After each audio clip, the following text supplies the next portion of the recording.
మాట్లాడిన తర్వాత ఇది మాట్లాడడం కష్టమే. They have heard very comprehensively and extensively by the two professors. No, it is very tough after a professor speaks and speaking by a lawyer. But however, just I wanted to speak in an area where how the Kashmir is militarized, how the gross violation of human rights is being taking place in Kashmir, and more particularly after the killing of Burhan Wani. Friends, abrogation of Article 370 is nothing but an abrogation of democracy.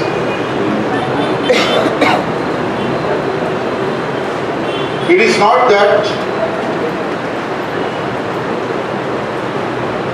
only Article 370 was abrogated, but there are various articles which are enshrined in the Constitution has been violated time to time.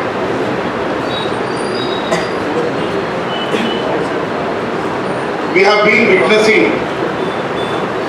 the torture chambers in the Kashmir. We have been witnessing a brutal repression in Kashmir. You can see the Modi government, the dual role. When you see before BJP came into power, when immediately after the accession,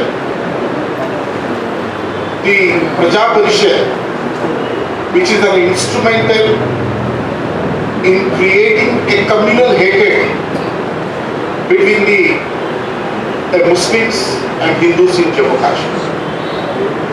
What all they talk today about the one nation, one country, one language is sort of a dual role of a Modi government.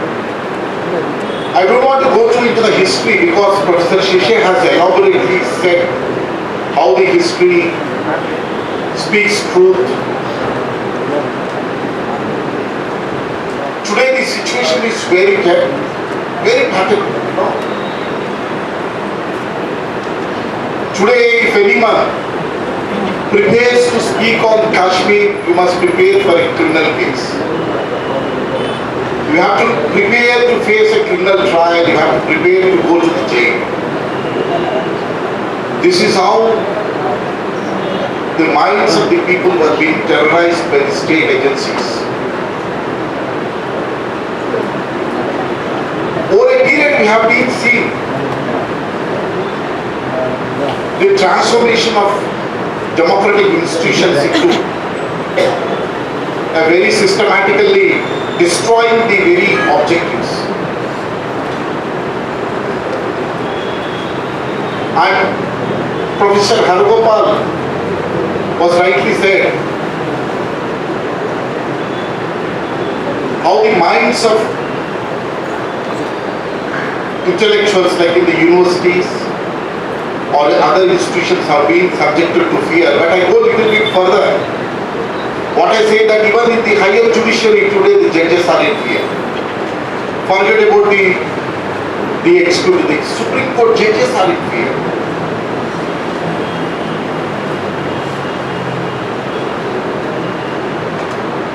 They are not in a position to pronounce the judgments in a democratic or in a legal parlance.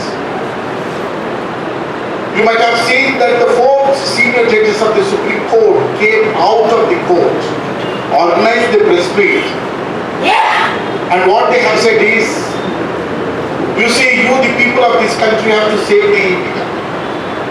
This is what is happening, how the judges are being delivering the judgments, picking up the matters. So far as the Kashmiri people are concerned, I want to tell you one thing. We have a long relation with Kashmir people to the civil liberties capital. APCLC, as earlier known as an APCLC popularly, we had been to the Jammu Kashmir more than 10 times. For the first time in the 1991, then 92, 95, 96, and I remember in the 2001 I am also part of the All India Civil Liberties coordination team, which we had been to the Kashmir, and we moved extensively in the entire Kashmir where there is a serious massive protest by the people of Kashmir for the rights of them. And we also had an occasion, at several occasions, that our organization invited the Kashmiri leaders, right conference leaders, to participate in the meetings which were organized in Telangana or in Telugu states. You know, I want to tell one occasion in the 2001, when Gilani, who had been called here, in fact, you know that Civil Liberties Committee is a very voluntarily we organize, voluntarily we pull up our funds, and when the team of the Kashmiri Hurai wanted to come here, you know, in fact, Professor Seshaiah, they have entrusted me to book a hotel. As normally, we have booked a small hotel which costs somewhere around 200 or 300 rupees. And when the moment they landed, we took them to the hotel. And they were so hungry. What, Mr. Ragunath, you brought us to here? There is no, why could you shift us from here to some other good hotel where? And we were a little bit worried that shifting to a good hotel, you know, it's very inexpensive. And they were able to realize that the situation of economy. Then they said, don't worry, you organize in some good hotel, we'll pay the money. And we took them to some good hotel because in fact, those days we couldn't know which are the 3-star or 4-star. Then in fact, we asked some of our friends. And we took them to that hotel and we kept them. And in fact, they paid the money. And the one villain who said to us is, you know, Ragunath, you might be thinking that we were opting for some luxury hotel. It is not there. The thing is, we need some security, we need some protection, which is, the state is seriously surveillance of that. That is how we understood. And after the meeting, the moment he has gone there, just after 1 week, he was brutally murdered. Until Ganilo. He was murdered. The situation in the Kashmir, you know, the movement was very peaceful in the movement since the constitution of the Jammu Kashmir has come into the existence. And there was a fraud on their constitution. There was, as my professor said, there was a serious dilution of their rights. In the 1987, there was a serious rampant corruption and rigging of elections. All the institutions were totally were functioning against the Kashmiri people. Then the armed struggle has come into existence after only in the early 90s. This is our history. And that is how the moment the armed struggle has come into the existence, the state has created, it's sponsored the militia groups. Those who have surrendered, they were made as informers. Those who have surrendered, they were made as coverts. You know, till today there was nearly about 60,000 people who were brutally killed in various forms. As my friend Lateef said, there was a disappearances. There was a illegal and brutal murders. Different forms of torture. Now they have imported a technology and they were trained by the Israeli intelligence how to extract the confession by third-degree torture. There are different forms of torture which we can't imagine. You know, the wife is raped before the husband, paramilitary forces. A girl is raped before his brother. Cornered in and picking up and they disappeared. Likewise, there are series of incidents which have taken place. As my son said, today it is the Kashmir is like an imprisoned. One of the issues when we went to the fact finding in 2001, there was the aerial firing was a very normal in Kashmir, aerial firing. They simply call for the cordon and they do aerial firing. A boy aged about 8 years boy, when he came out to pick up his mobile phone when it was fallen from the first floor. Just he stepped out of his house to pick up his mobile, he was shot dead. You not only see these sort of incidents in Afghanistan or somewhere in Iraq, you also found such incidents in Kashmir. After Burhan Wani, the entire situation was changed in the Kashmir. The youth at large, enormously youth have come forward, and there was a huge pelting stones, and in turn, parents, very well how the people were blindfolded. Hundreds of youth. Today, my friends, the entire valley they wanted to silence. They don't want this in Modi government, this ruling class doesn't want to have any dissent. Today, all our minds were put under the fear that if you talk dissent, if you express your dissent, you are being criminalized. We were slowly, there's a serious shrinking of democratic rights. It is not just in Kashmir, but also to entire country. It is spreading entire country. I want to tell one incident. We were very shocking, Yesterday we have moved an application for a small dharna. The dharna is being wanted to be organized by the Telangana Front.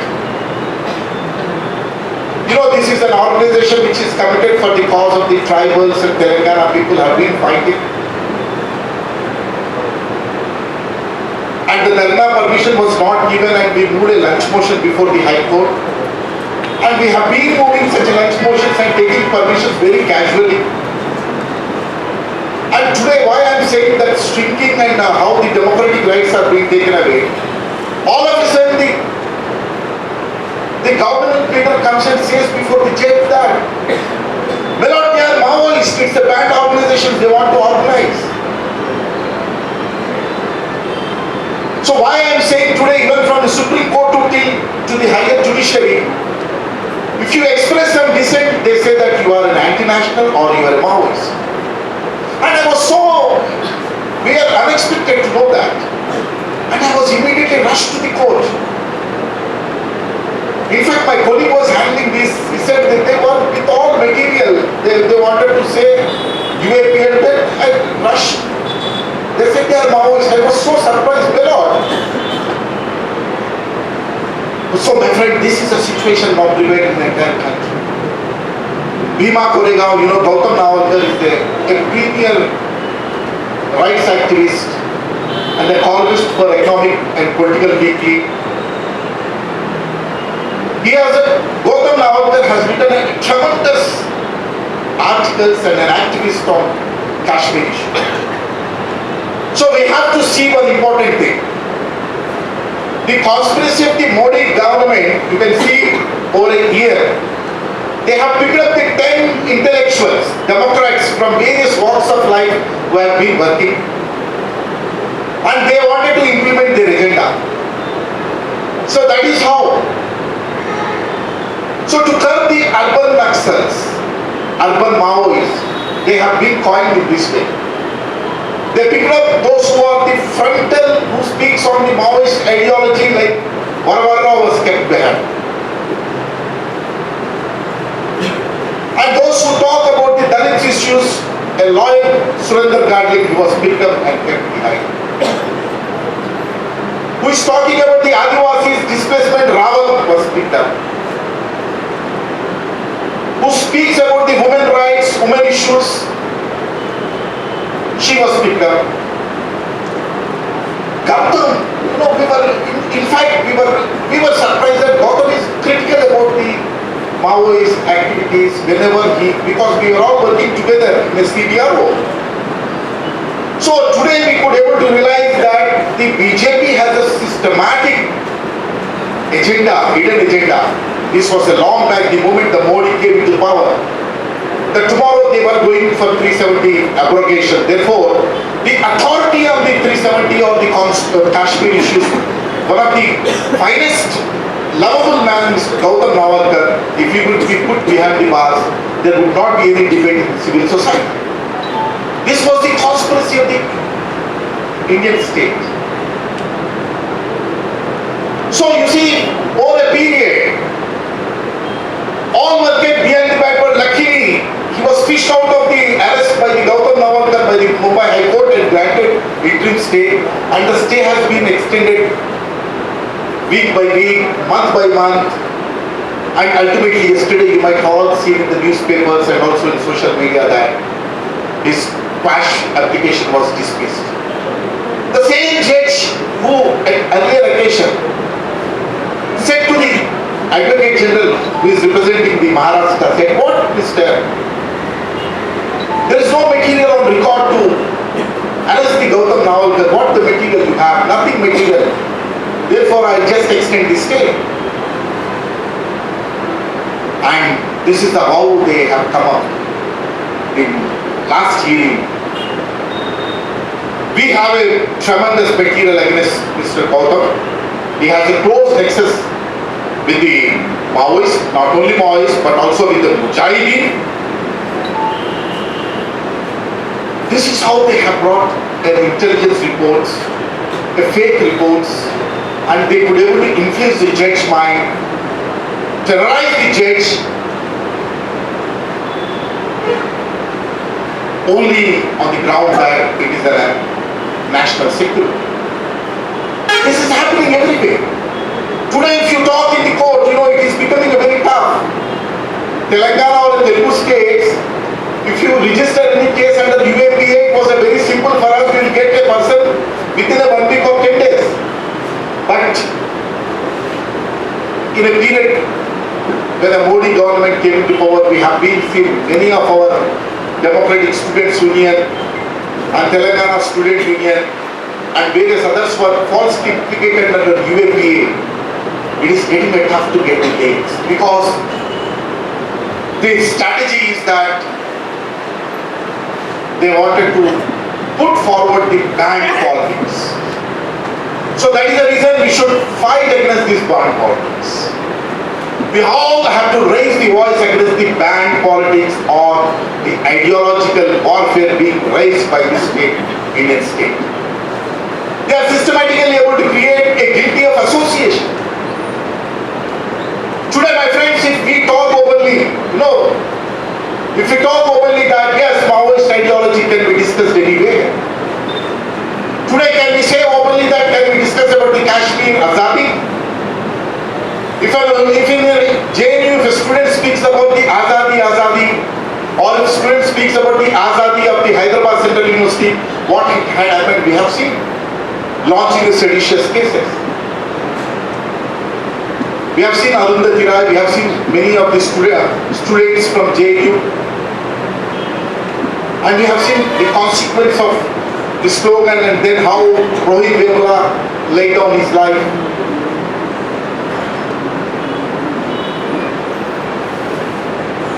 Criminalizing the politics is now a foremost agenda of the Modi ruling. They wanted to attack on your brains. That is the reason the language of the universities also, how it is slowly changing. Earlier the universities, if a student does any protest, it was the language of protest, it's the language of democratic rights, it's the language of agitation.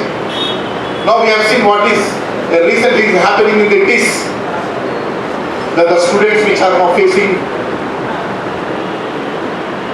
the language now totally changed that you are causing a law and order problem, you are causing a disturbance, you are being committed a criminal act, and slowly changing the entire language of the democratic rights into the criminalization.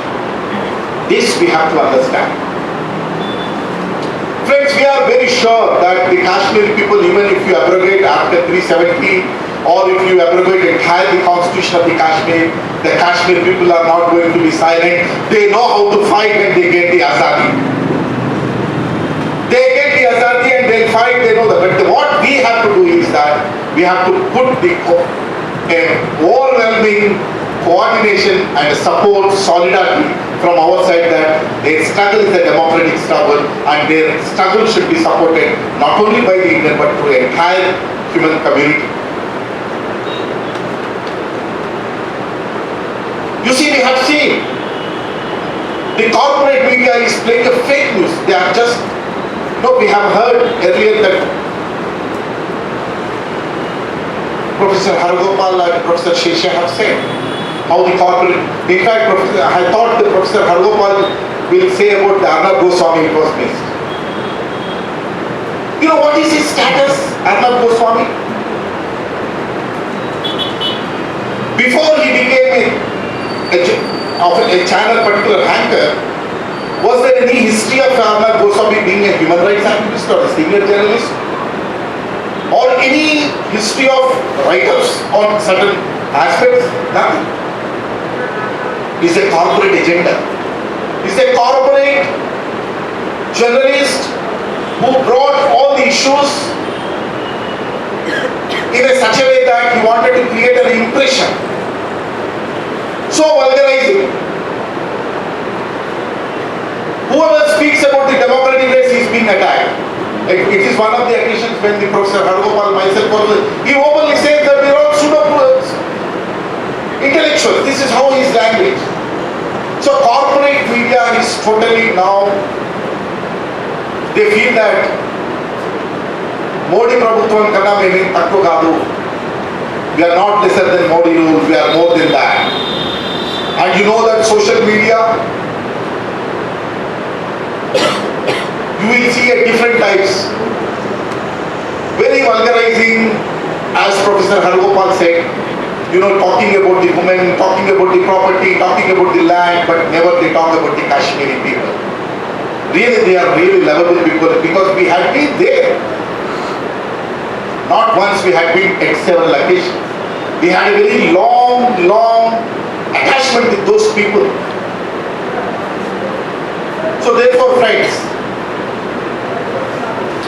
the primary task, the challenges before us is we have to campaign extensively. Because Modi, we have seen this is almost 45 days. The day August 5th is the day abrogation of Article 370. Of course, as Professor says that it's a symbolic. But now the Modi government wanted to see that internationally they shouldn't get any kind of a pressure. So now they wanted to mount up their repression at 100 times after Modi completes his international tour, and the moment he comes to India, then they start the real repression of the Kashmiri people. And this is an occasion. This is the time where we all have to raise our voice. At every level, we have to break the silence. We have to mobilize the people at every corner, and we have to, whatever form we get, we have to proceed in that way. You might have seen these, the FDIs in the defense, this is a conspiracy beyond that. Now they wanted to privatize the entire defense. And in the name of Pakistan, in the terror name of Pakistan, they wanted to make an entire defense deals and they wanted to go for it. This all helps the corporates to buy margins. Now the Modi government or Amit Shah talks in the parliament that the Pakistan infiltration has made us